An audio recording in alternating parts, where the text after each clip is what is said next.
Hello guys! Welcome to 5th Generation Navi Shop and welcome to another unboxing and testing po. Shoutout po natin si Sir Genil.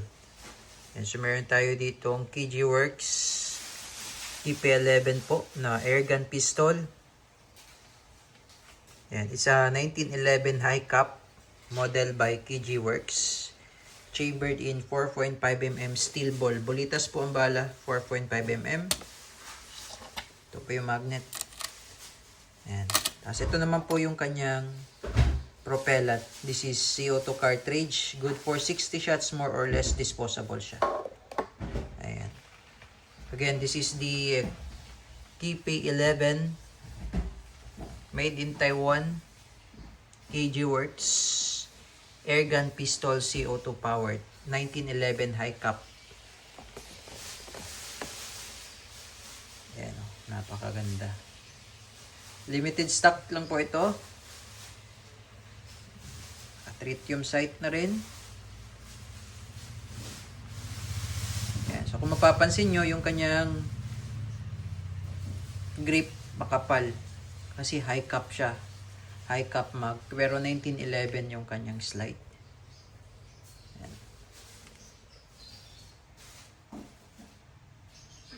Made in Taiwan po. KG Works.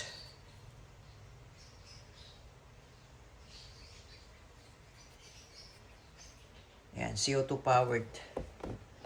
Okay, load po tayo ng bala at CO2 tapos testing po tayo. Eh, meron pala siyang kasamang Allen tool. Tapos yung sa parts manual, tsaka instruction manual.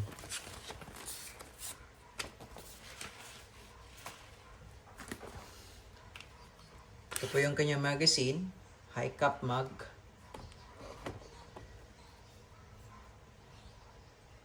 Ayan.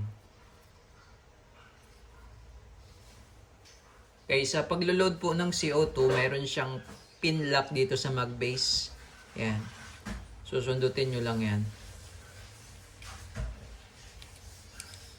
Tapos slide nyo lang yung base pad. Yan yung pinaka-lock niya.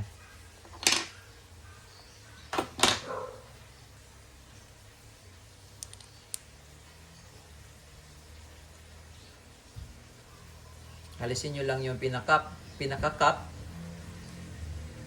Then, before kayo mag-load ng CO2, patakan nyo lang po muna ng silicone oil yung part na yan. Yan, yung bilog sa ilalim. Okay, ayan.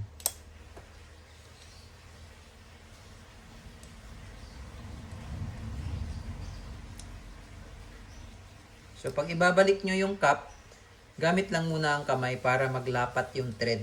Huwag nyo siyang gagamitan ng Allen tool para hindi masira yung thread.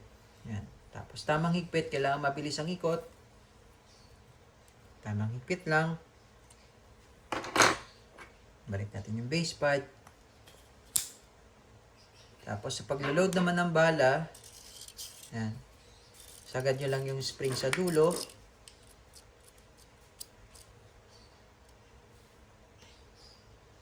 Okay, sagad lang yung spring sa dulo.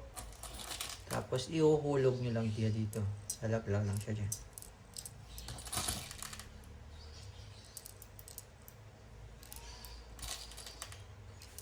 Yan. Okay. So, testing po. KP11 High Kappa 1911 High Kappa Airgun Pistol by KG Works. KP11 KG Works Airgun 1911 high cap. And firing.